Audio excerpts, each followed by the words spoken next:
Extract from Captain Stormfield's Visit to Heaven by Mark Twain. Chapter 1. Well, when I had been dead about 30 years, I begun to get a little anxious. Mind you, had been whizzing through space all that time like a comet.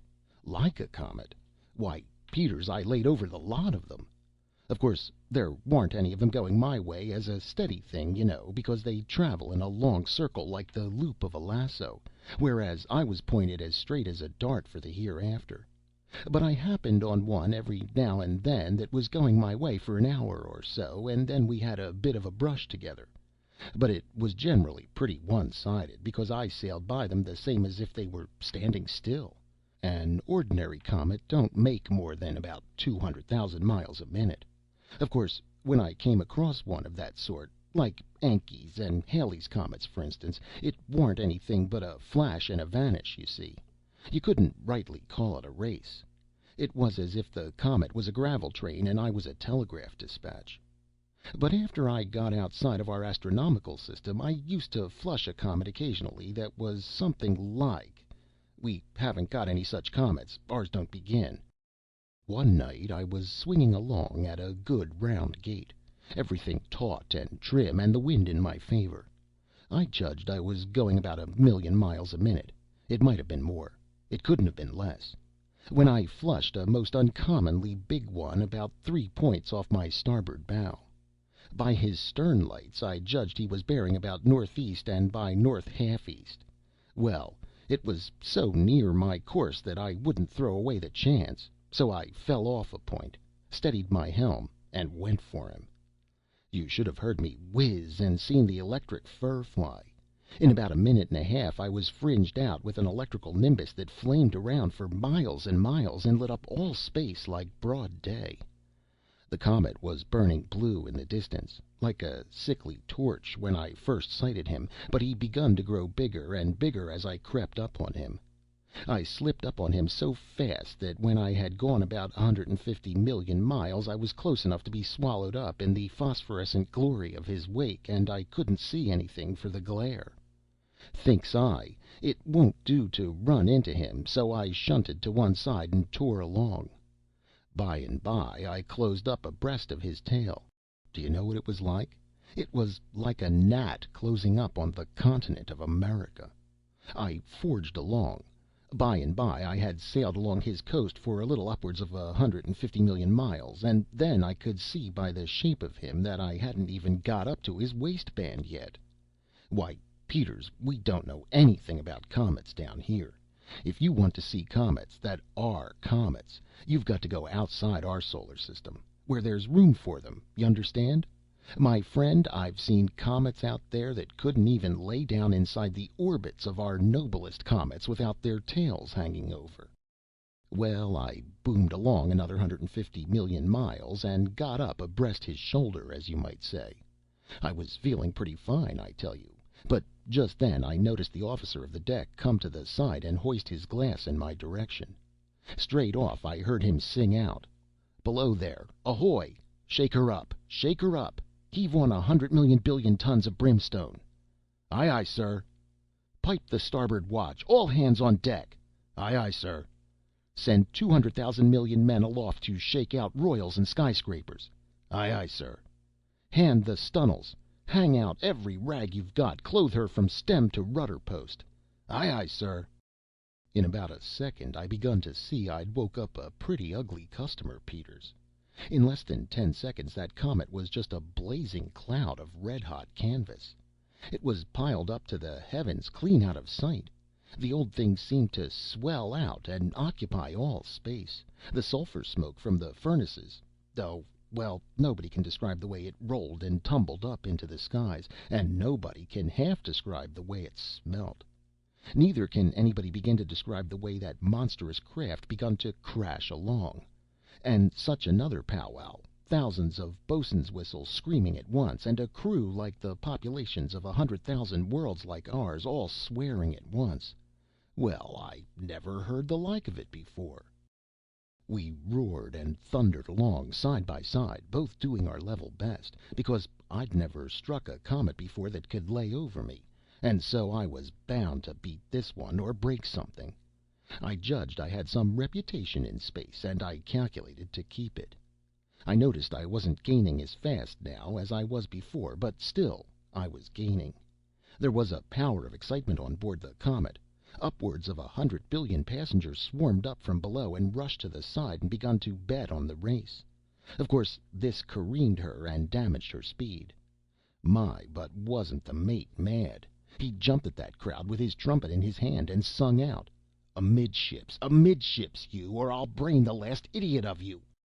Well, sir, I gained and gained, little by little, till at last I went skimming sweetly by the magnificent old conflagration's nose. By this time the captain of the Comet had been rousted out, and he stood there in the red glare forward by his mate, in his shirt sleeves and slippers, his hair all rats' nests, and one suspender hanging, and how sick those two men did look! I just simply couldn't help putting my thumb to my nose as I glided away, and singing out, "Ta-ta, ta-ta! Any word to send to your family?" Peters, it was a mistake. Yes, sir, I've often regretted that. It was a mistake. You see, the captain had given up the race, but that remark was too tedious for him. He couldn't stand it. He turned to the mate, and says he, "Have we got brimstone enough of our own to make the trip?" "Yes, sir." "Sure?" "Yes, sir, more than enough." "How much have we got in cargo for Satan?" 1,800,000 billion quintillions of Kazarks." "Very well, then. Let his boarders freeze till the next comet comes. Lighten ship. Lively now, lively, men! Heave the whole cargo overboard." "Peters, look me in the eye and be calm. I found out over there that a Kazark is exactly the bulk of 169 worlds like ours. They hove all that load overboard. When it fell, it wiped out a considerable raft of stars just as clean as if they'd been candles and somebody blowed them out. As for the race, that was at an end. The minute she was lightened, the Comet swung along by me the same as if I was anchored. The captain stood on the stern by the after davits and put his thumb to his nose and sung out, 'Ta-ta, ta-ta! Maybe you've got some message to send to your friends in the everlasting tropics.' Then he hove up his other suspender and started forward, and inside of 3/4 of an hour his craft was only a pale torch again in the distance. Yes, it was a mistake, Peters, that remark of mine. I don't reckon I'll ever get over being sorry about it. I'd 'a' beat the bully of the firmament if I'd kept my mouth shut. But I've wandered a little off the track of my tale. I'll get back on my course again. Now you see what kind of speed I was making. So, as I said, when I had been tearing along this way about 30 years, I begun to get uneasy. Oh, it was pleasant enough, with a good deal to find out, but then it was kind of lonesome, you know. Besides, I wanted to get somewhere. I hadn't shipped with the idea of cruising forever. First off, I liked the delay, because I judged I was going to fetch up in pretty warm quarters once I got through. But towards the last I begun to feel that I'd rather go to, well, most any place, so as to finish up the uncertainty. Well, one night, it was always night except when I was rushing by some star that was occupying the whole universe with its fire and its glare, light enough then, of course, but I necessarily left it behind in a minute or two, and plunged into a solid week of darkness again. The stars ain't so close together as they look to be. Where was I? Oh, yes. One night I was sailing along when I discovered a tremendous long row of blinking lights away on the horizon ahead. As I approached, they begun to tower and swell and look like mighty furnaces. Says I to myself, "By George, I've arrived at last, and at the wrong place, just as I expected." Then I fainted. I don't know for how long I was insensible, but it must have been a good while, for when I came to the darkness was all gone, and there was the loveliest sunshine and the balmiest, fragrantest air in its place. And there was such a marvelous world spread out before me, such a glowing, beautiful, bewitching country. The things I took for furnaces were gates, miles high, made all of flashing jewels, and they pierced a wall of solid gold that you couldn't see the top of, nor yet the end of, in either direction. I was pointed straight for one of these gates, and a coming like a house afire. Now I noticed that the skies were black with millions of people pointed for those gates. What a roar they made, rushing through the air!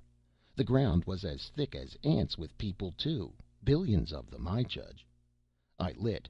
I drifted up to a gate with a swarm of people, and when it was my turn, the head clerk says in a businesslike way, "Well, quick, where are you from?"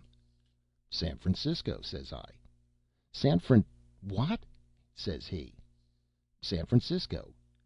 He scratched his head and looked puzzled. Then he says, "Is it a planet?" By George, Peters, think of it! "Planet," says I. "It's a city, and moreover it's one of the biggest and finest and—" "There, there," says he, "no time here for conversation. We don't deal in cities here. Where are you from in a general way?" "Oh," I says, I beg your pardon. Put me down for California." I had him again, Peters. He puzzled a second, then he says, sharp and irritable, "I don't know any such planet. Is it a constellation?" "Oh, my goodness," says I. "Constellation, says you? No, it's a state." "Man, we don't deal in states here. Will you tell me where you are from in general, at large? Don't you understand?" "Oh, now I get your idea," I says. "I'm from America, the United States of America." Peters, do you know, I had him again. If I hadn't, I'm a clam. His face was as blank as a target after a militia shooting match. He turned to an under clerk and says, "Where is America? What is America?" The under clerk answered up prompt and says, "There ain't no such orb." "Orb?" says I. "Why, what are you talking about, young man? It ain't an orb, it's a country, it's a continent. Columbus discovered it. I reckon likely you've heard of him, anyway. America, why, sir, America." "Silence!" says the head clerk. "Once and for all, where are you from?" "Well," says I don't know anything more to say, unless I lump things and just say I'm from the world." "Ah!" says he, brightening up. "Now that's something like. What world?" Peters, he had me that time. I looked at him puzzled. He looked at me worried. Then he burst out, "Come, come, what world?" Says I, "Why, the world, of course." "The world?" he says. There's billions of 'em. Next." That meant for me to stand aside. I done so, and a sky blue man with 7 heads and only 1 leg hopped into my place. I took a walk. It just occurred to me then that all the myriads I had seen swarming to the gate up to this time were just like that creature. I tried to run across somebody I was acquainted with, but they were out of acquaintances of mine just then. So I thought the thing all over, and finally sidled back there, pretty meek and feeling rather stumped, as you might say. "Well?" said the head clerk. "Well, sir," I says, pretty humble, "I don't seem to make out which world it is I'm from, but you may know it from this: it's the one the Saviour saved." He bent his head at the name. Then he says gently, "The worlds he has saved are like the gates of heaven in number. None can count them. What astronomical system is your world in? Perhaps that may assist." "It's the one that has the sun in it, and the moon, and Mars." He shook his head at each name. Had never heard of them, you see. "And Neptune, and Uranus, and Jupiter." "Hold on," says he. "Hold on a minute. Jupiter, Jupiter. Seems to me we had a man from there 800 or 900 years ago. But people from that system very seldom enter by this gate."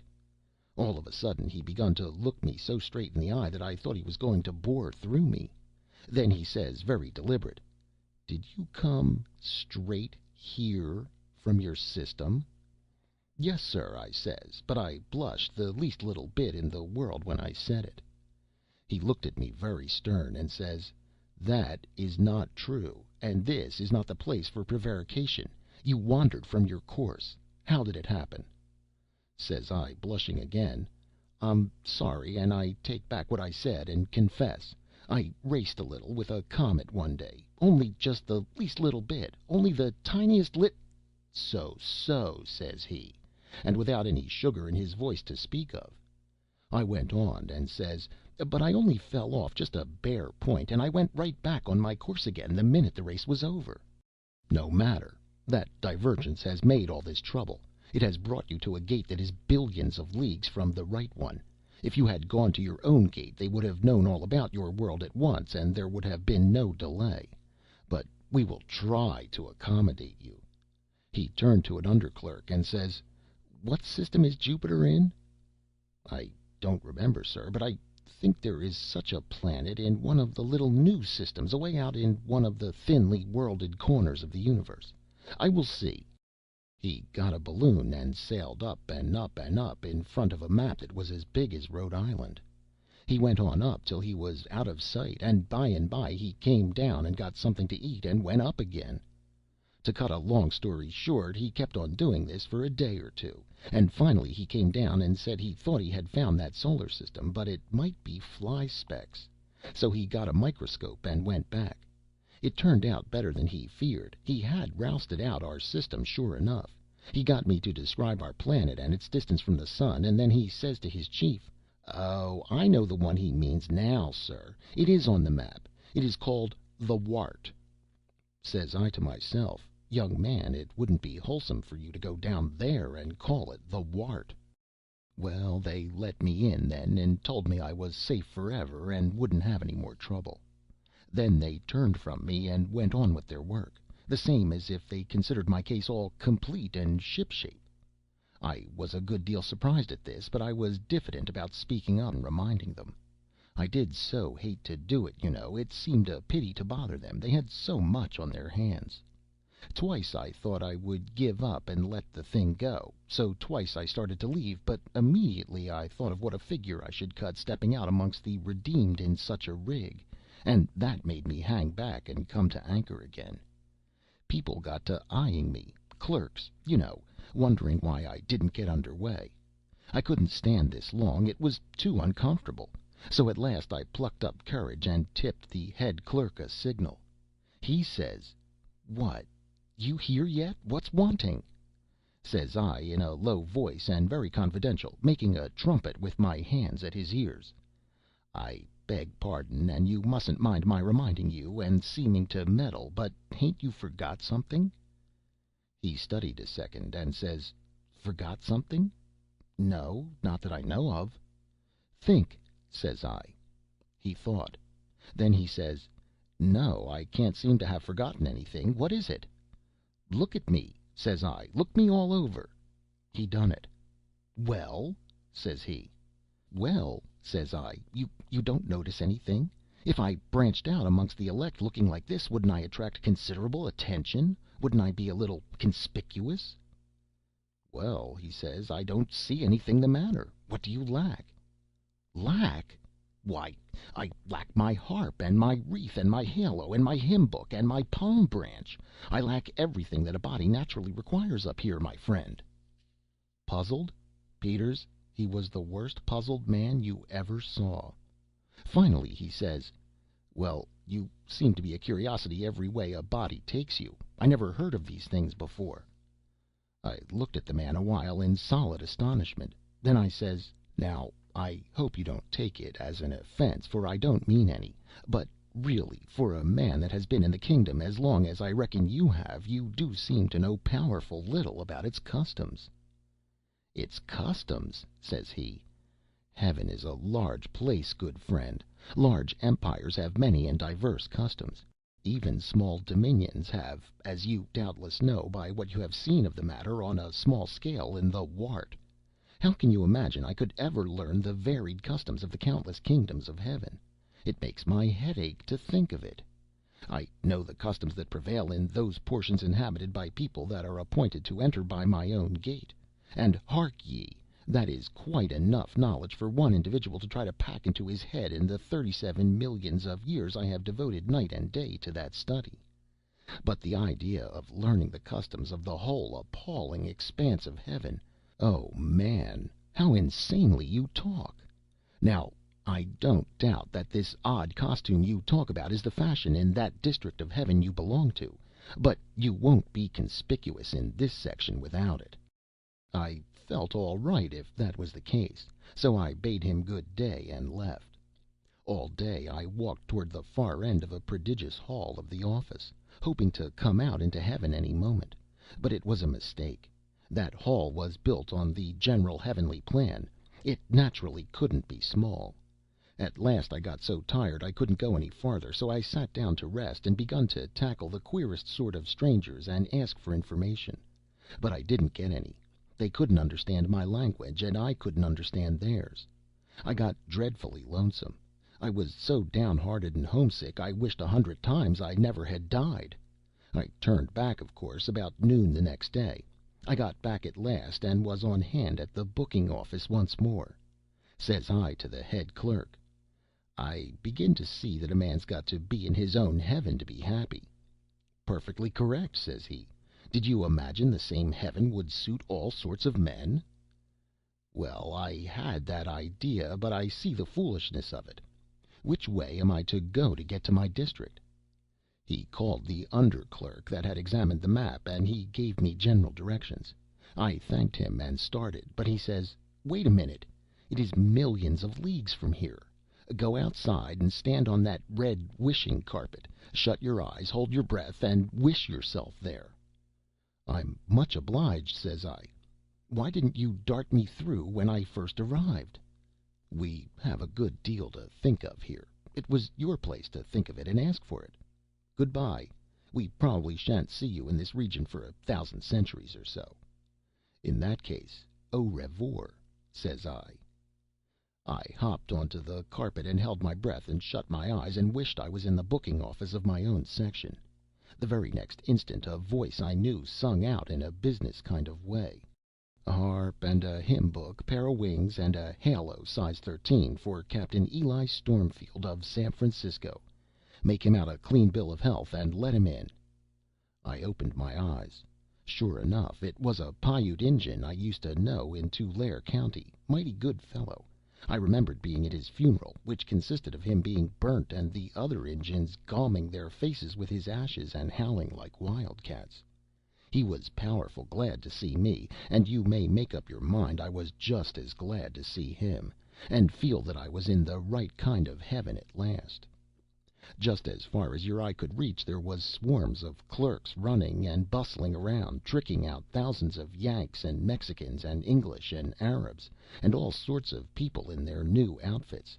And when they gave me my kit, and I put on my halo and took a look in the glass, I could have jumped over a house for joy. I was so happy. "Now this is something like," says I. "Now," says I, "I'm all right. Show me a cloud." Inside of 15 minutes I was a mile on my way toward the cloud banks, and about 1 million people along with me. Most of us tried to fly, but some got crippled, and nobody made a success of it. So we concluded to walk for the present, till we had some wing practice. We begun to meet swarms of folks who were coming back.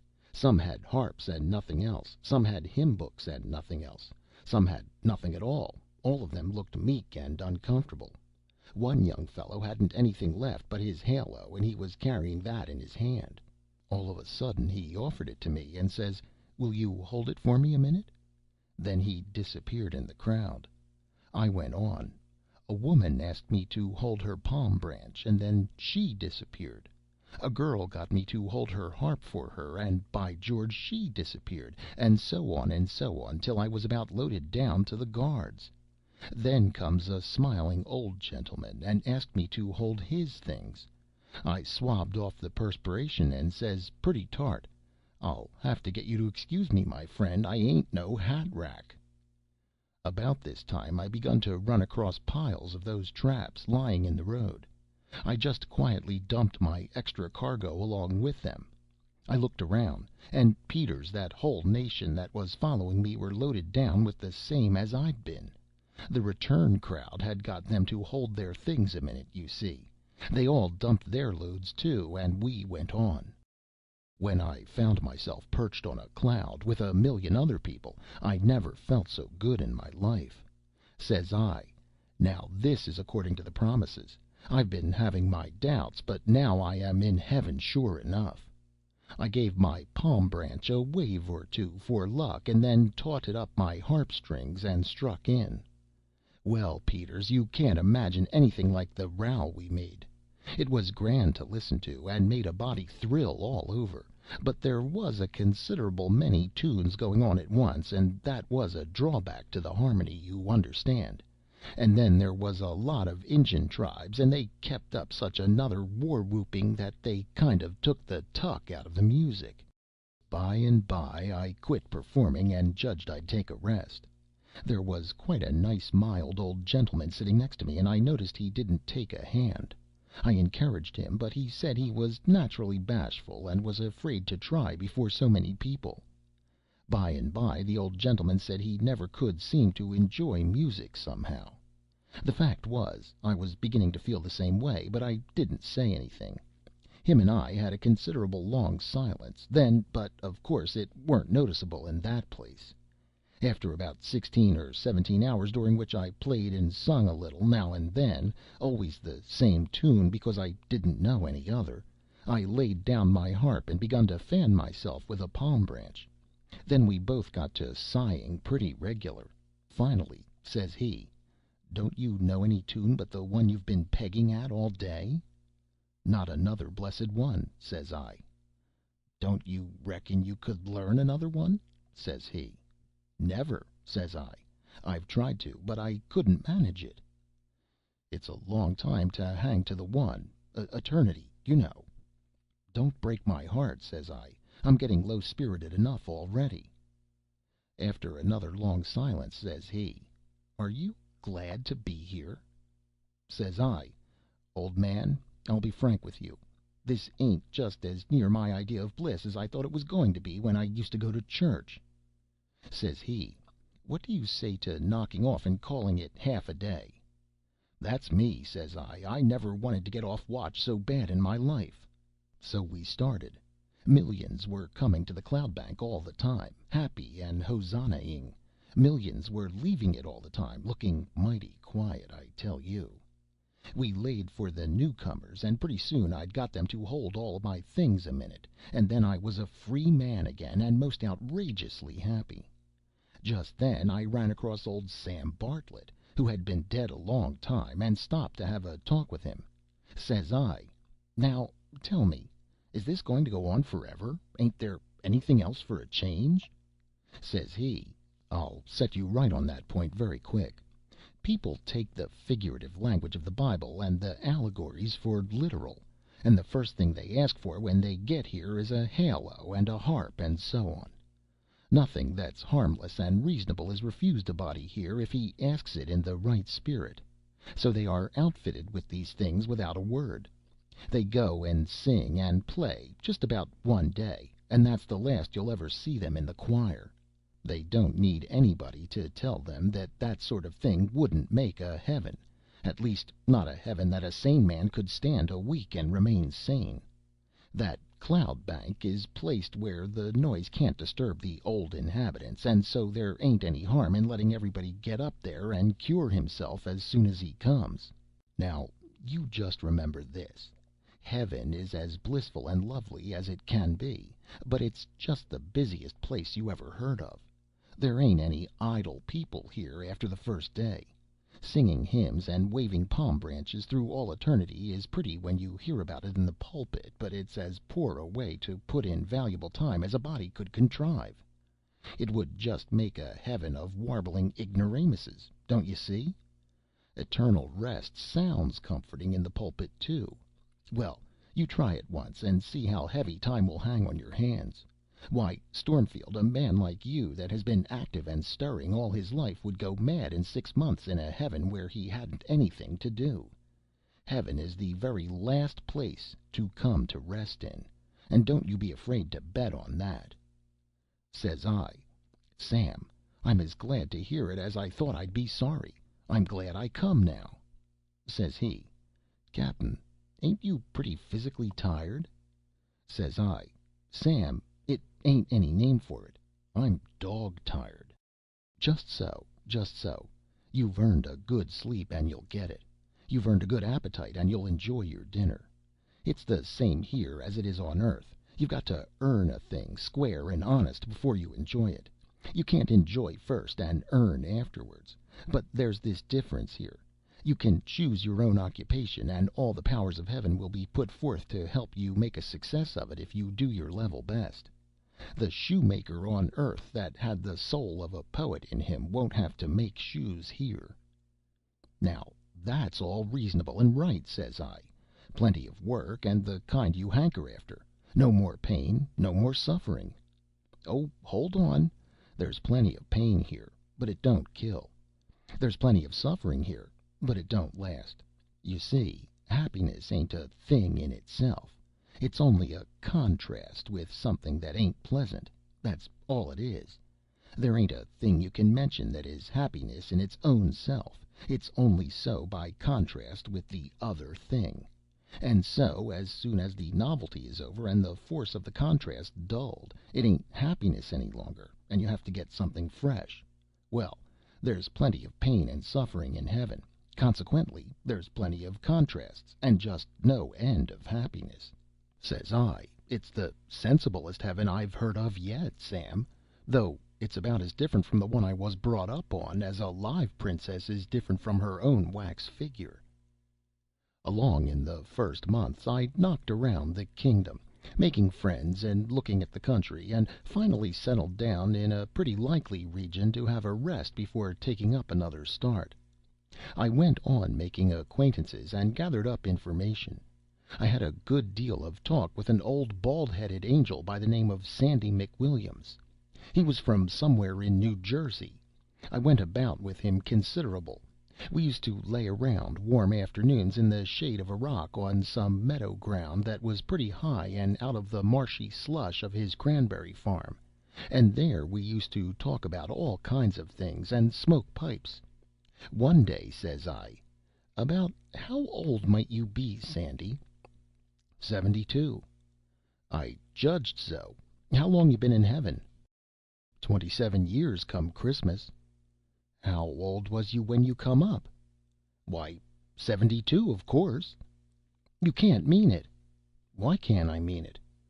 Because if you was 72 then, you are naturally 99 now. No, but I ain't. I stay the same age I was when I come. Well, says I, come to think there's something just here that I want to ask about. Down below I always had an idea that in heaven we would all be young and bright and spry. Well, you can be young if you want to. You've only got to wish. Well, then, why didn't you wish? I did. They all do. You'll try it some day, like enough, but you'll get tired of the change pretty soon. Why? Well, I'll tell you. Now, you've always been a sailor. Did you ever try some other business? Yes, I tried keeping grocery once up in the mines, but I couldn't stand it. It was too dull. No stir, no storm, no life about it. It was like being part dead and part alive both at the same time. I wanted to be one thing or the other. I shut up shop pretty quick and went to sea. That's it. Grocery people like it, but you couldn't. You see, you wasn't used to it. Well, I wasn't used to being young, and I couldn't seem to take any interest in it. I was strong and handsome and had curly hair, yes, and wings too, gay wings like a butterfly. I went to picnics and dances and parties with the fellows, and tried to carry on and talk nonsense with the girls, but it wasn't any use. I couldn't take to it. Fact is, it was an awful bore.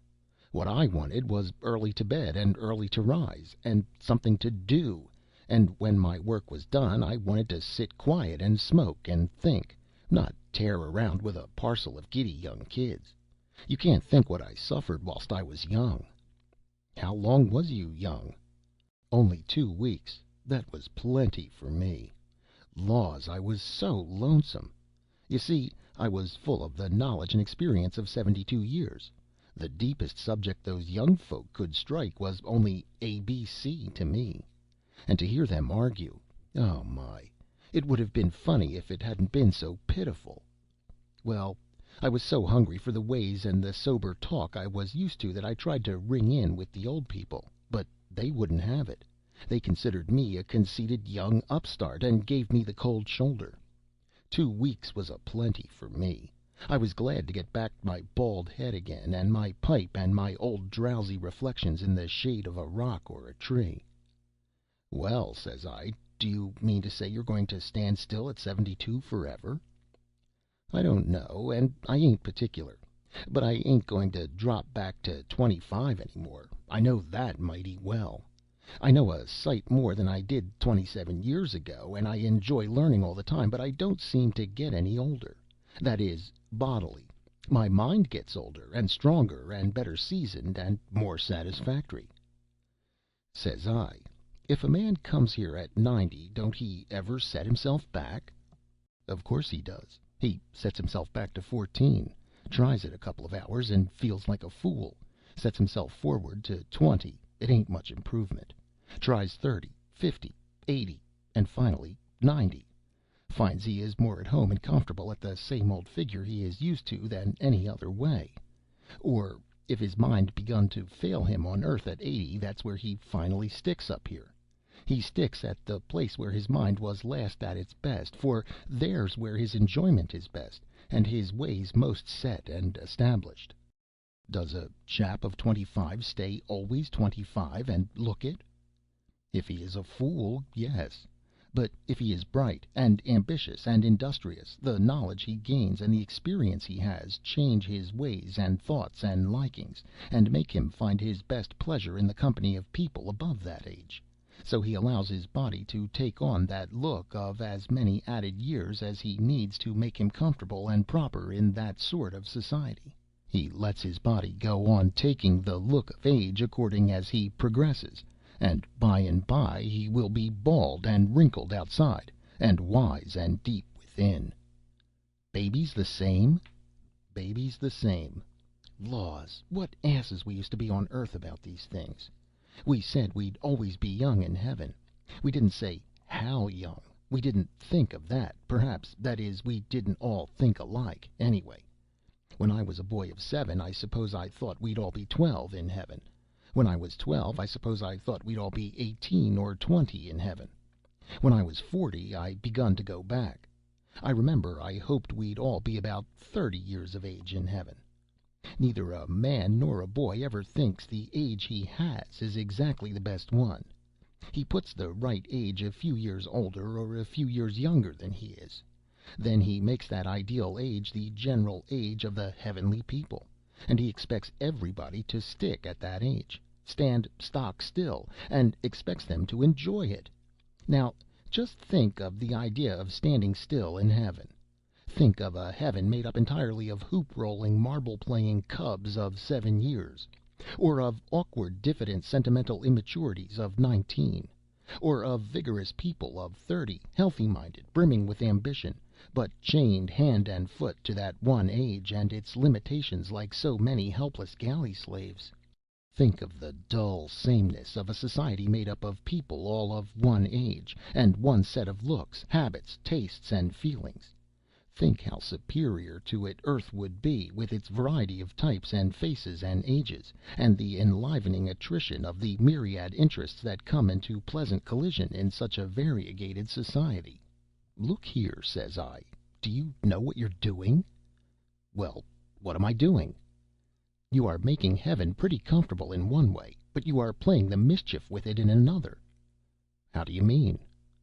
"Well," I says, "take a young mother that's lost her child and—" "Sh!" he says. "Look!" It was a woman, middle aged, and had grizzled hair. She was walking slow, and her head was bent down, and her wings hanging limp and droopy, and she looked ever so tired, and was crying, poor thing. She passed along by with her head down that way, and the tears running down her face, and didn't see us.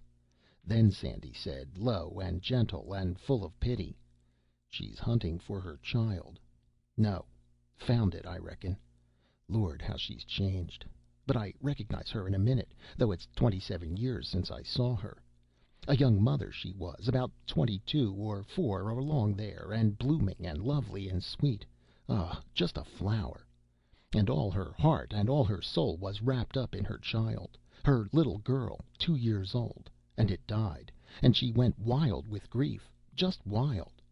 Well, the only comfort she had was that she'd see her child again in heaven.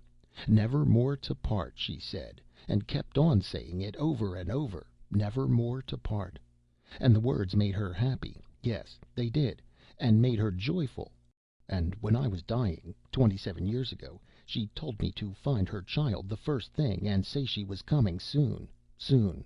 Very soon, she hoped and believed. Why, it's pitiful, Sandy." He didn't say anything for a while, but sat looking at the ground, thinking. Then he says, kind of mournful, "And now she's come." "Well, go on." "Stormfield, maybe she hasn't found the child, but I think she has. Looks so to me. I've seen cases before. You see, she's kept that child in her head just the same as it was when she jounced it in her arms, a little chubby thing. But here it didn't elect to stay a child. No, it elected to grow up, which it did. And in these 27 years it has learned all the deep scientific learning there is to learn. And in studying and studying and learning more and more all the time, and don't give a damn for anything but learning. Just learning, and discussing gigantic problems with people like herself." "Well?" "Stormfield, don't you see? Her mother knows cranberries, and how to tend them, and pick them, and put them up, and market them, and not another blamed thing. Her and her daughter can't be any more company for each other now than Mud Turtle and Bird of Paradise. Poor thing, she was looking for a baby to jounce. I think she's struck a disappointment." "Sandy, what will they do? Stay unhappy forever in heaven?" "No, they'll come together and get adjusted by and by. But not this year, and not the next. By and by." Chapter 2. I had been having considerable trouble with my wings. The day after I helped the choir I made a dash or two with them, but was not lucky. First off, I flew 30 yards, and then fouled an Irishman and brought him down, brought us both down, in fact. Next I had a collision with a bishop, and bowled him down, of course. We had some sharp words, and I felt pretty cheap to come banging into a grave old person like that, with a million strangers looking on and smiling to themselves. I saw I hadn't got the hang of the steering, and so couldn't rightly tell where I was going to bring up when I started. I went afoot the rest of the day, and let my wings hang. Early next morning I went to a private place to have some practice. I got up on a pretty high rock, and got a good start, and went swooping down, aiming for a bush a little over 300 yards off. But I couldn't seem to calculate for the wind, which was about 2 points abaft my beam. I could see I was going considerable to leeward of the bush, so I worked my starboard wing slow, and went ahead strong on the port one. But it wouldn't answer. I could see I was going to broach to, so I slowed down on both and lit. I went back to the rock and took another chance at it. I aimed 2 or 3 points to starboard of the bush. Yes, more than that, enough so as to make it nearly a headwind. I done well enough, but made pretty poor time. I could see plain enough that on a headwind wings was a mistake. I could see that a body could sail pretty close to the wind, but he couldn't go in the wind's eye. I could see that if I wanted to go a visiting any distance from home, and the wind was ahead, I might have to wait days, maybe, for a change. And I could see, too, that these things could not be any use at all in a gale. If you tried to run before the wind, you would make a mess of it, for there isn't any way to shorten sail. Like reefing, you know. You have to take it all in, shut your feathers down flat to your sides. That would land you, of course. You could lay to with your head to the wind, that is the best you could do, and right hard work you'd find it, too. If you tried any other game, you would founder for sure. I judged it was about a couple of weeks or so after this that I dropped old Sandy McWilliams a note one day, it was a Tuesday, and asked him to come over and take his manna and quails with me the next day. And the first thing he did when he stepped in was to twinkle his eye in a sly way, and say, "Well, Cap, what have you done with your wings?" I saw in a minute that there was some sarcasm done up in that rag somewhere, but I never let on. I only says, "Gone to the wash." "Yes," he says in a dry sort of way, "they mostly go to the wash about this time. I've often noticed it. Fresh angels are powerful neat. When do you look for 'em back?" "Day after tomorrow," says I. He winked at me and smiled. Says I, "Sandy, out with it. Come, no secrets among friends. I notice you don't ever wear wings, and plenty others don't. I've been making an ass of myself. Is that it?" "That is about the size of it. But it's no harm. We all do it at first. It's perfectly natural. You see, on Earth we jump to such foolish conclusions as to things up here. In the pictures we always saw the angels with wings on. And that was all right, but we jumped to the conclusion that that was their way of getting around. And that was all wrong. The wings ain't anything but a uniform. That's all. When they are in the field, so to speak, they always wear them. You never see an angel going with a message anywhere without his wings, any more than you would see a military officer presiding at a court-martial without his uniform, or a postman delivering letters, or a policeman walking his beat in plain clothes. But they ain't to fly in. The wings are for show, not for use. Old, experienced angels are like officers of the regular army. They dress plain when they are off duty. New angels are like the militia, never shed the uniform, always fluttering and floundering around in the wings, butting people down, flapping here and there and everywhere, always imagining they are attracting the admiring eye. Well, they just think they are the very most important people in heaven. And when you see one of them come sailing around with one wing tipped up and the other down, you make up your mind he is saying to himself, "I wish Mary Ann in Arkansas could see me now. I reckon she'd wish she hadn't shook me." No, they're just for show. That's all. Only just for show. "I judge you've got it about right, Sandy," says I. "Why, look at yourself," says he. "You ain't built for wings. No man is. You know what a grist of years it took you to come here from the Earth, and yet you were booming along faster than any cannonball could go.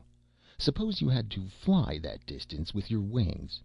Wouldn't eternity have been over before you got here?" "Certainly." "Well, angels have to go to the Earth every day, millions of them, to appear in visions to dying children and good people. You know, it's the heft of their business. They appear with their wings, of course, because they are on official service, and because the dying persons wouldn't know if they were angels if they hadn't wings. But do you reckon they fly with them? It stands to reason they don't. The wings would bear out before they got halfway. Even the pin feathers would be gone. The wing frames would be as bare as kite sticks before the paper is pasted on. The distances in heaven are billions of times greater. Angels have to go all over heaven every day. Could they do it with their wings alone? No, indeed. They wear the wings for style, but they travel any distance in an instant by wishing. The wishing carpet of the Arabian Nights was a sensible idea, but our earthly idea of angels flying these awful distances with their clumsy wings was foolish. Our young saints of both sexes wear wings all the time, blazing red ones and blue and green and gold and variegated and rainbowed and ring-streaked and striped ones, and nobody finds fault. It is suitable to their time of life. The things are beautiful, and they set the young people off. They are the most striking and lovely part of the outfit. A halo don't begin. Well, says I, I've tucked mine away in a cupboard, and I allow to let them lay there till there's mud. Yes, or a reception. What's that? Well, you can see one tonight if you want to. There's a barkeeper from Jersey City going to be received. Go on, tell me about it. This barkeeper got converted at a Moody and Sankey meeting in New York, and started home on the ferry boat, and there was a collision, and he got drowned. He is of a class that think all heaven goes wild with joy when a particularly hard lot like him is saved. They think all heaven turns out hosannaing to welcome them. They think there isn't anything talked about in the realms of the blessed but their case for that day. This barkeeper thinks there hasn't been such another stir here in years as his coming is going to raise. And I've always noticed this peculiarity about a dead barkeeper. He not only expects all hands to turn out when he arrives, but he expects to be received with a torchlight procession. I reckon he is disappointed, then. No, he isn't. No man is allowed to be disappointed here. Whatever he wants when he comes, that is, any reasonable and unsacrilegious thing, he can have. There's always a few millions or billions of young folk around who don't want any better entertainment than to fill up their lungs and swarm out with their torches and have a high time over a barkeeper. It tickles the barkeeper till he can't rest. It makes a charming lark for the young folks. It don't do anybody any harm. It don't cost a rap, and it keeps up the place's reputation for making all comers happy and content. Very good. I'll be on hand and see them land that barkeeper. It is manners to go in full dress. You want to wear your wings, you know, and your other things. Which ones? Halo and harp and palm branch and all that. Well, says I reckon I ought to be ashamed of myself, but the fact is I left them laying around that day I resigned from the choir. I haven't got a rag to wear but this robe and the wings. That's all right. You'll find they've been raked up and saved for you. Send for them. I'll do it, Sandy. But what was it you were saying about unsacrilegious things which people expect to get and will be disappointed about? Oh, there are a lot of such things that people expect and don't get. For instance, there's a Brooklyn preacher by the name of Talmage who is laying up a considerable disappointment for himself. He says every now and then in his sermons that the first thing he does when he gets to heaven will be to fling his arms around Abraham, Isaac, and Jacob and kiss them and weep on them. There's millions of people down there on earth that are promising themselves the same thing. As many as 60,000 people arrive here every single day that want to run straight to Abraham, Isaac, and Jacob and hug them and weep on them. Now, mind you, 60,000 a day is a pretty heavy contract for those old people. If they were of a mind to allow it, they wouldn't ever have anything to do, year in and year out, but stand up and be hugged and wept on 32 hours in the 24. They would be tired out and as wet as muskrats all the time. What would heaven be to them? It would be a mighty good place to get out of. You know that yourself.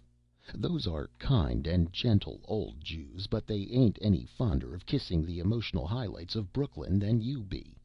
You mark my words, Mr. T.'s endearments are going to be declined with thanks. There are limits to the privileges of the elect, even in heaven. Why, if Adam was to show himself to every newcomer that wants to call and gaze at him and strike him for his autograph, he would never have time to do anything else but just that. Talmage has said he is going to give Adam some of his attention as well as A, I, and J, but he will have to change his mind about that.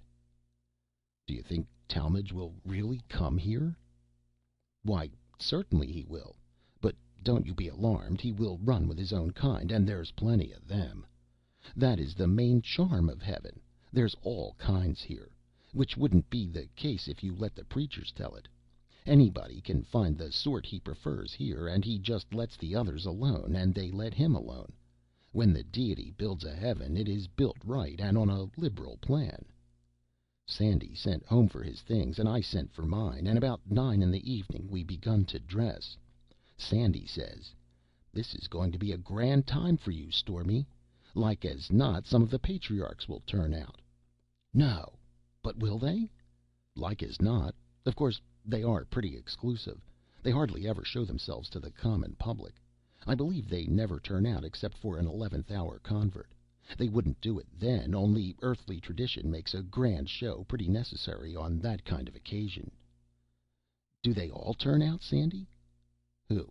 All the patriarchs? Oh, no. Hardly ever more than a couple. You will be here 50,000 years, maybe more, before you get a glimpse of all the patriarchs and prophets. Since I have been here, Job has been to the front once, and once Ham and Jeremiah both at the same time. But the finest thing that has happened in my day was a year or so ago. That was Charles Peace's reception. Him they called the Bannercross Murderer, an Englishman. There were 4 patriarchs and 2 prophets on the grandstand that time. There hasn't been anything like it since Captain Kidd came. Abel was there, the first time in 1,200 years. A report got around that Adam was coming. Well, of course, Abel was enough to bring a crowd all by himself, but there is nobody that can draw like Adam. It was a false report, but it got around anyway, as I say, and it will be a long day before I see the like of it again. The reception was in the English department, of course, which is 811 million miles from the New Jersey line. I went along with a good many of my neighbors, and it was a sight to see, I can tell you. Flocks came from all the departments. I saw Eskimo there, and Tartars, Negroes, Chinamen, people from everywhere. You see a mixture like that in the grand choir the first day you land here, but you hardly ever see it again. There were billions of people when they were singing or hosannaing. The noise was wonderful, and even when their tongues were still, the drumming of the wings was nearly enough to burst your head, for all the sky was as thick as if it was snowing angels. Although Adam was not there, it was a great time anyway, because we had three archangels on the grandstand. It is a seldom thing that even one comes out. What did they look like, Sandy? Well, they had shining faces and shining robes and wonderful rainbow things, and they stood 18 feet high and wore swords and held their heads up in a noble way and looked like soldiers. Did they have halos? No. Anyway, not the hoop kind. The archangels and the upper class patriarchs wear a finer thing than that. It is a round, solid, splendid glory of gold that is blinding to look at. You have often seen a patriarch in a picture on Earth with that thing on. You remember it? He looks as if he had his head in a brass platter. That don't give you the right idea of it at all. It is much more shining and beautiful. Did you talk with those archangels and patriarchs, Sandy? Who? I? Why, what can you be thinking about, Stormy? I ain't worthy to speak to such as they. Is Talmage? Of course not. You have got the same mixed up idea about these things that everybody has down there. I had it once, but I got over it. Down there they talk of the Heavenly King, and that is right. But then they go right on speaking as if this was a republic, and everybody was on a dead level with everybody else, and privileged to fling his arms around anybody he comes across, and be hail fellow well met with all the elect, from the highest down. How tangled up and absurd that is! How are you going to have a republic under a king? How are you going to have a republic at all where the head of the government is absolute, holds his place forever, and has no parliament, no council to meddle or make in his affairs, nobody voted for, nobody elected, nobody in the whole universe with a voice in the government, nobody asked to take a hand in its matters, and nobody allowed to do it? Fine republic, ain't it? Well, yes, it is a little different from the idea I had, but I thought I might go around and get acquainted with the grandees anyway.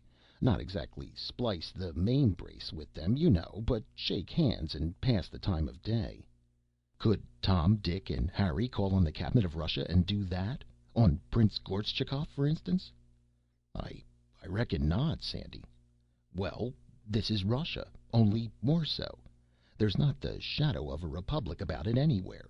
There are ranks here. There are viceroys, princes, governors, sub-governors, sub-sub-governors, and 100 orders of nobility, grading along down from grand ducal archangels, stage by stage, till the general level is struck, where there ain't any titles. Do you know what a prince of the blood is on Earth? No. Well, a prince of the blood don't belong to the royal family exactly, and he don't belong to the mere nobility of the kingdom. He is lower than the one and higher than the other. That's about the position of the patriarchs and prophets here. There's some mighty high nobility here, people that you and I ain't worthy to polish sandals for, and they ain't worthy to polish sandals for the patriarchs and prophets.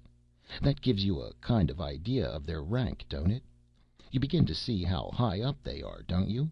Just to get a 2-minute glimpse of one of them is a thing for a body to remember and tell about for 1,000 years. Why, Captain, just think of this. If Abraham was to set his foot down here by this door, there would be a railing set up around that foot track right away, and a shelter put over it, and people would flock here from all over heaven for hundreds and hundreds of years to look at it. Abraham is one of the parties that Mr. Talmage of Brooklyn is going to embrace and kiss and weep on when he comes. He wants to lay in a good stock of tears, you know, or 5 to 1 he'll go dry before he gets a chance to do it. Sandy, says I had an idea that I was going to be equals with everybody here too, but I will let that drop. It don't matter, and I am plenty happy enough anyway. Captain, you are happier than you would be the other way. These old patriarchs and prophets have got ages the start of you. They know more in 2 minutes than you know in a year.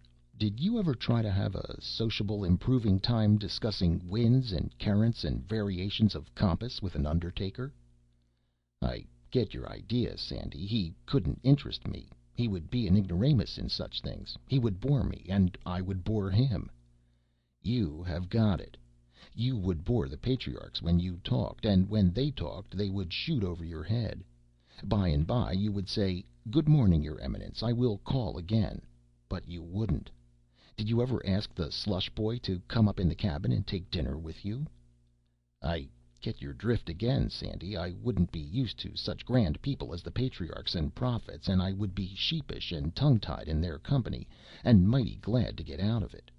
Sandy, which is the highest rank, patriarch or prophet? Oh, the prophets hold over the patriarchs. The newest prophet, even, is of a slight more consequence than the oldest patriarch. Yes, sir, Adam himself has to walk behind Shakespeare. Was Shakespeare a prophet? Of course he was, and so was Homer, and heaps more. But Shakespeare and the rest have to walk behind a common tailor from Tennessee by the name of Billings, and behind a horse doctor named Saka from Afghanistan.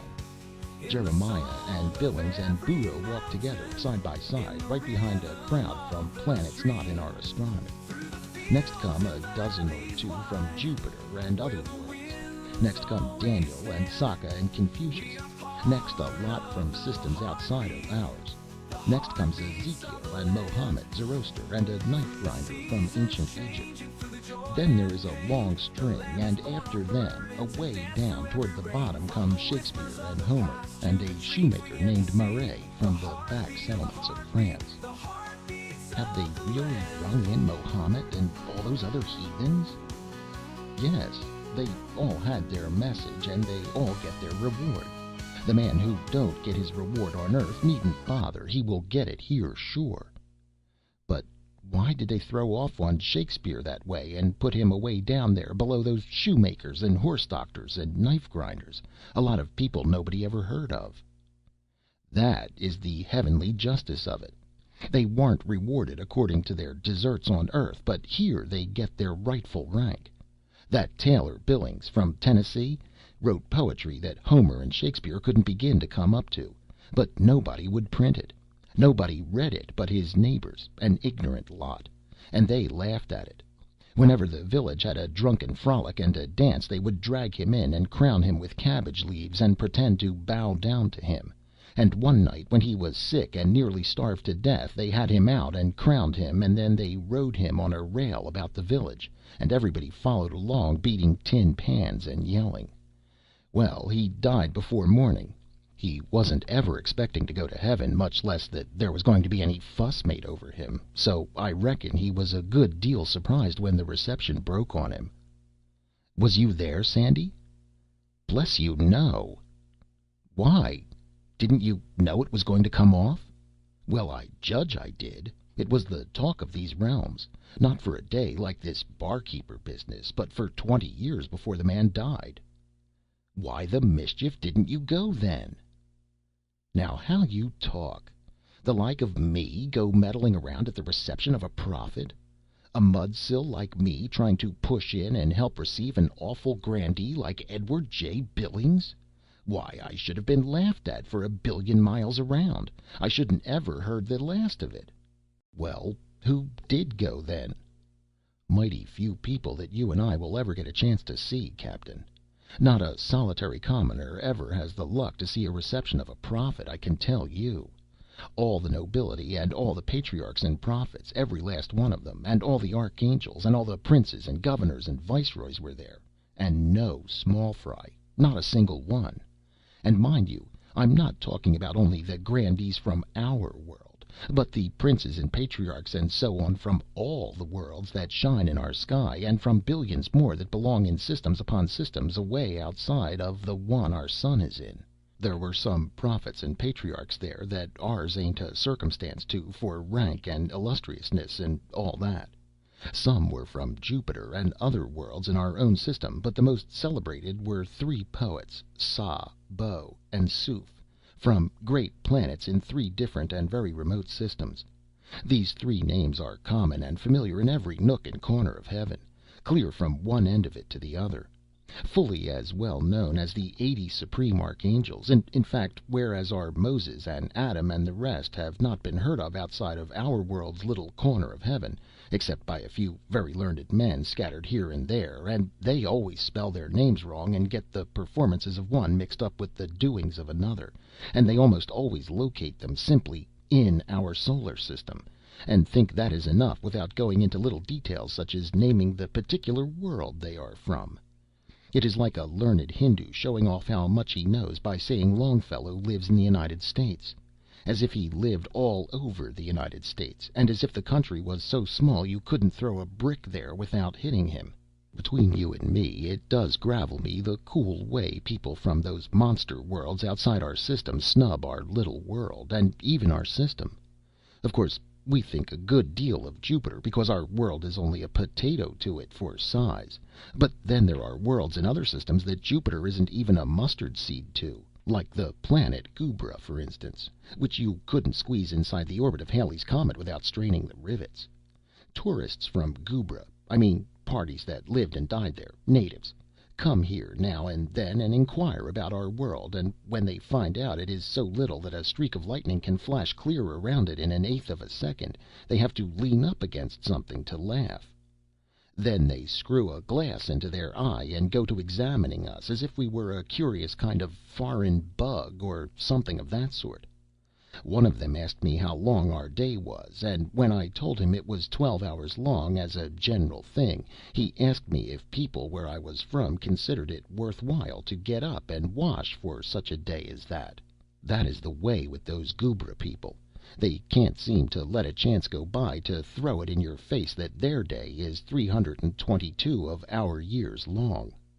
This young snob was just of age. He was 6,000 or 7,000 of his days old, say 2,000,000 of our years, and he had all the puppy airs that belong to that time of life, that turning point when a person has got over being a boy and yet ain't quite a man exactly. If he had been anywhere else but in heaven, I would have given him a piece of my mind. Well, anyway, Billings had the grandest reception that has been seen in thousands of centuries, and I think it will have a good effect. His name will be carried pretty far, and it will make our system talked about, and maybe our world too, and raise us in the respect of the general public of heaven. Why, look here. Shakespeare walked backwards before that tailor from Tennessee and scattered flowers for him to walk on, and Homer stood behind his chair and waited on him at the banquet. Of course, that didn't go for much there amongst all those big foreigners from other systems, as they hadn't heard of Shakespeare or Homer either, but it would amount to considerable down there on our little earth if they could know about it. I wish there was something in that miserable spiritualism so we could send them word. That Tennessee village would set up a monument to Billings then, and his autograph would outsell Satan's. Well, they had grand times at that reception. A small fry noble from Hoboken told me all about it. Sir Richard Duffer, Baronet. What, Sandy, a nobleman from Hoboken? How is that? Easy enough. Duffer kept a sausage shop, and never saved a cent in his life because he used to give all his spare meat to the poor in a quiet way. Not tramps, no, the other sort, the sort that will starve before they will beg. Honest, square people out of work. Dick used to watch hungry-looking men and women and children, and track them down and find out all about them from the neighbors, and then feed them and find them work. As nobody ever saw him give anything to anybody, he had the reputation of being mean. He died with it, too, and everybody said it was a good riddance. But the minute he landed here, they made him a baronet, and the very first words Dick the sausage-maker of Hoboken heard when he stepped upon the heavenly shore were, "Welcome, Sir Richard Duffer." It surprised him some, because he thought he had reasons to believe he was pointed for a warmer climate than this one. All of a sudden the whole region fairly rocked under the crash of 1101 thunder blasts, all let off at once, and Sandy says, "There, that's for the barkeep." I jumped up and says, "Then let's be moving along, Sandy. We don't want to miss any of this thing, you know." "Keep your seat," he says. "He is only just telegraphed, that is all." How? That blast only means that he has been sighted from the signal station. He is off Sandy Hook. The committees will go down to meet him now and escort him in. There will be ceremonies and delays. They won't be coming up the bay for a considerable time yet. It is several billion miles away, anyway. I could have been a barkeeper and a hard lot just as well as not, says I, remembering the lonesome way I arrived and how there wasn't any committee or anything. I notice some regret in your voice, says Sandy, and it is natural enough, but let bygones be bygones. You went according to your lights, and it is too late now to mend the thing. No, let it slide, Sandy. I don't mind. But you've got a Sandy Hook here, too, have you? We've got everything here, just as it is below. All the states and territories of the Union, and all the kingdoms of the earth, and the islands of the sea are laid out here just as they are on the globe. All the same shape they are down there, and all graded to the relative size, only each state and realm and island is a good many billion times bigger here than it is below. There goes another blast. What's that one for? That is only another fort answering the first one. They each fire 1101 thunder blasts at a single dash. It is the usual salute for an 11th hour guest. 100 for each hour, and an extra one for the guest's sex. If it was a woman, we would know it by their leaving off the extra gun. How do we know there's 1101, Sandy, when they all go off at once, and yet we certainly do know? Our intellects are a good deal sharpened up here in some ways, and that is one of them. Numbers and sizes and distances are so great here that we have to be made so we can feel them. Our old ways of counting and measuring and ciphering wouldn't ever give us an idea of them, but would only confuse us and oppress us and make our heads ache. After some more talk about this, I says, Sandy, I notice that I hardly ever see a white angel. Where I run across one white angel, I strike as many as 100 million copper-colored ones. People that can't speak English. How is that? Well, you will find it the same in any state or territory of the American corner of heaven you choose to go to. I have shot along a whole week on a stretch and gone millions and millions of miles through perfect swarms of angels without ever seeing a single white one, or hearing a word I could understand. You see, America was occupied a billion years and more by Injuns and Aztecs and that sort of folks, before a white man ever set his foot in it. During the first 300 years after Columbus's discovery, there wasn't ever more than one good lecture audience of white people all put together in America. I mean, the whole thing, British possessions and all. In the beginning of our century, there were only 6 or 7, say 7 million. 12 or 14 million in 1825. Say 23 million in 1850.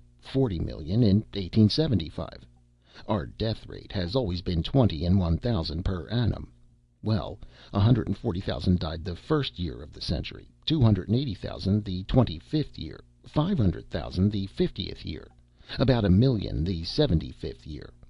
Now I'm going to be liberal about this thing and consider that 50 million whites have died in America from the beginning up to today. Make it 60. If you want to, make it 100 million. It's no difference, about a few millions one way or the other. Well, now, you can see yourself that when you come to spread a little dab of people like that over these hundreds of billions of miles of American territory here in heaven, it is like scattering a 10-cent box of homeopathic pills over the great Sahara and expecting to find them again. You can't expect us to amount to anything in heaven, and we don't. Now, that is the simple fact, and we have got to do the best we can with it. The learned men from other planets and other systems come here and hang around a while, when they are touring around the kingdom, and then go back to their own section of heaven and write a book of travels. And they give America about 5 lines in it. And what do they say about us? They say this wilderness is populated with a scattering few 100,000 billions of red angels, with now and then a curiously complected, diseased one. You see, they think we whites and the occasional nigger are Injuns that have been bleached out or blackened by some leprous disease or other, for some peculiarly rascally sin, mind you. It is a mighty sour pill for us all, my friend, even the modestest of us, let alone the other kind that think they are going to be received like a long-lost government bond and hug Abraham into the bargain. I haven't asked you any of the particulars, Captain, but I judge it goes without saying, if my experience is worth anything, that there wasn't much of a hoorah made over you when you arrived. Now, was there? Don't mention it, Sandy, says I, coloring up a little. I wouldn't have had the family see it for any amount you are a mind to name. Change the subject, Sandy. Change the subject. Well, do you think of settling in the California Department of Bliss? I don't know. I wasn't calculating on doing anything really definite in that direction till the family come. I thought I would just look around, meantime, in a quiet way, and make up my mind. Besides, I know a good many dead people, and I was calculating to hunt them up and swap a little gossip with them about friends and old times and one thing or another, and ask them how they like it here as far as they got. I reckon my wife will want to camp in the California range, though, because most all her departed will be there, and she likes to be with folks she knows. Don't you let her. You see what the Jersey district of heaven is for whites. Well, the Californian district is 1,000 times worse. It swarms with a mean kind of leather-headed, mud-colored angels, and your nearest white neighbor is likely to be 1,000,000 miles away. What a man mostly misses in heaven is company. Company of his own sort and color and language. I have come near settling in the European part of heaven once or twice on that account. Well, why didn't you, Sandy? Oh, for various reasons. For one thing, although you see plenty of whites there, you can't understand any of them hardly, and so you go about as hungry for talk as you do here. I like to look at a Russian or a German or an Italian. I even like to look at a Frenchman if ever I have the luck to catch him engaged in anything that ain't indelicate. But looking don't cure the hunger. What you want is talk. Well, there's England, Sandy, the English district of heaven. Yes, but it is not so very much better than this end of the heavenly domain. As long as you run across Englishmen born this side of 300 years ago, you are all right. But the minute you get back of Elizabeth's time, the language begins to fog up, and the further back you go, the foggier it gets.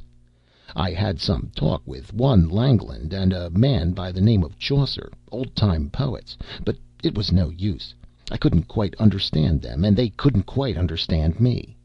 I have had letters from them since, but it is such broken English I can't make it out. Back of those men's time, the English are just simply foreigners, nothing more, nothing less. They talk Danish, German, Norman French, and sometimes a mixture of all three. Back of them, they talk Latin, and ancient British, Irish, and Gaelic, and then back of these come billions and billions of pure savages that talk a gibberish that Satan himself couldn't understand. The fact is, where you strike one man in the English settlements that you can understand, you wade through awful swarms that talk something you can't make head nor tail of. You see, every country on earth has been overlaid so often in the course of 1,000,000,000 years with different kinds of people and different sorts of languages that this sort of mongrel business was bound to be the result in heaven. Sandy, says I, did you see a good many of the great people history tells about? Yes, plenty. I saw kings and all sorts of distinguished people. Do the kings rank just as they did below? No, a body can't bring his rank up here with him. Divine right is a good enough earthly romance, but it don't go here. Kings drop down to the general level as soon as they reach the realms of grace. I knew Charles II very well, one of the most popular comedians in the English section, draws first rate. There are better, of course, people that were never heard of on earth, but Charles is making a good reputation indeed, and is considered a rising man. Richard the Lion-Hearted is in the prize ring, and coming into considerable favor. Henry VIII is a tragedian, and the scenes where he kills people are done to the very life. Henry VI keeps a religious book stand. Did you ever see Napoleon, Sandy? Often. sometimes in the Corsican range, sometimes in the French. He always hunts up a conspicuous place and goes frowning around with his arms folded and his field glasses under his arm, looking as grand, gloomy, and peculiar as his reputation calls for, and very much bothered because he don't stand as high here for a soldier as he expected to. Why? Who stands higher? Oh, a lot of people we never heard of before. The shoemaker and the horse doctor and the knife grinder kind, you know, clodhoppers from goodness knows where that never handled a sword or fired a shot in their lives. But the soldiership was in them, though they never had a chance to show it. But here they take their right place, and Caesar and Napoleon and Alexander have to take a back seat. The greatest military genius our world ever produced was a bricklayer from somewhere back of Boston, died during the Revolution, by the name of Absalom Jones. Wherever he goes, crowds flock to see him. You see, everybody knows that if he had had a chance, he would have shown the world some generalship that would have made all generalship before look like child's play and apprentice work. But he never got a chance. He tried heaps of times to enlist as a private, but he had lost both thumbs and a couple of front teeth, and the recruiting sergeant wouldn't pass him. However, as I say, everybody knows now what he would have been, and so they flock by the millions to get a glimpse of him whenever they hear he is going to be anywhere. Caesar and Hannibal and Alexander and Napoleon are all on his staff, and ever so many more great generals, but the public hardly care to look at them when he is around. Boom! There goes another salute. The barkeeper's off quarantine now. Sandy and I put on our things. Then we made a wish, and in a second we were at the reception place. We stood on the edge of the ocean of space and looked out over the dimness, but couldn't make out anything. Close by us was the grandstand, tier on tier of dim thrones rising up toward the zenith. From each side of it spread away the tiers of seats for the general public. They spread away for leagues and leagues. You couldn't see the ends. They were empty and still, and hadn't a cheerful look, but looked dreary, like a theater before anybody comes, gas turned down. Sandy says, "We'll sit down here and wait. We'll see the head of the procession come in sight away off yonder pretty soon now." Says I, "It's pretty lonesome, Sandy. I reckon there's a hitch somewheres, nobody but just you and me. It ain't much of a display for the barkeeper." "Don't you fret. It's all right. There'll be one more gunfire. Then you'll see." In a little while we noticed a sort of lightish flush away off on the horizon. "Head of the torchlight procession," says Sandy. It spread and got lighter and brighter. Soon it had a strong glare like a locomotive headlight. It kept on getting brighter and brighter till it was like the sun peeping above the horizon line at sea. The big red rays shot high up into the sky. "Keep your eyes on the grandstand and the miles of seats. Sharp," says Sandy, "and listen for the gunfire." Just then it burst out. Boom, boom, boom, like a million thunderstorms in one, and made the whole heavens rock. Then there was a sudden and awful glare of light all about us, and in that very instant every one of the millions of seats was occupied, and as far as you could see in both directions was just a solid pack of people, and the place was all splendidly lit up. It was enough to take a body's breath away. Sandy says, "That is the way we do it here. No time fooled away, nobody straggling in after the curtain's up. Wishing is quicker work than traveling. A quarter of a second ago these folks were millions of miles from here. When they heard the last signal, all they had to do was wish, and here they are." The prodigious choir struck up. "We long to hear thy voice, to see thee face to face." It was noble music, but the uneducated chipped in and spoiled it, just as the congregations used to do on earth. The head of the procession began to pass now, and it was a wonderful sight. It swept along thick and solid, 500,000 angels abreast, and every angel carrying a torch and singing. The whirring thunder of the wings made a body's head ache. You could follow the line of the procession back and slanting upward into the sky, far away in a glittering snaky rope, till it was only a faint streak in the distance. The rush went on and on for a long time, and at last, sure enough, along comes the barkeeper, and then everybody rose and a cheer went up that made the heavens shake, I tell you. He was all smiles, and had his halo tilted over one ear in a cocky way, and was the most satisfied looking saint I ever saw. While he marched up the steps of the grandstand, the choir struck up. The whole wide heaven groans and waits to hear that voice. There were four gorgeous tents standing side by side in the place of honor, on a broad railed platform in the center of the grandstand, with a shining guard of honor round about them. The tents had been shut up all this time. As the barkeeper climbed along up, bowing and smiling to everybody, and at last got to the platform, these tents were jerked up aloft all of a sudden, and we saw four noble thrones of gold, all caked with jewels, and in the two middle ones sat old white-whiskered men, and in the two others a couple of most glorious and gaudy giants, with platter halos and beautiful armor. All the millions went down on their knees and stared, and looked glad, and burst out into a joyful kind of murmurs. They said, "Two archangels! That is splendid! Who can the others be?" The archangels gave the barkeeper a stiff little military bow. The two old men rose. One of them said, "Moses and Esau welcome thee." And then all the four vanished, and the thrones were empty. The barkeeper looked a little disappointed, for he was calculating to hug those old people, I judge. But it was the gladdest and proudest multitude you ever saw, because they had seen Moses and Esau. Everybody was saying, "Did you see them? I did. Esau's side face was to me, but I saw Moses full in the face, just as plain as I see you this minute." The procession took up the barkeeper and moved on with him again, and the crowds broke up and scattered. As we went along home, Sandy said it was a great success, and the barkeeper would have a right to be proud of it forever. And he said we were in luck, too; said we might attend receptions for 40,000 years to come, and not have a chance to see a brace of such grand moguls as Moses and Esau.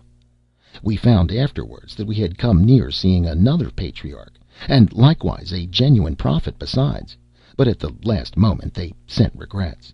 Sandy said there would be a monument put up there, where Moses and Esau had stood, with the date and circumstances, and all about the whole business, and travelers would come for thousands of years and gawk at it, and climb over it, and scribble their names on it.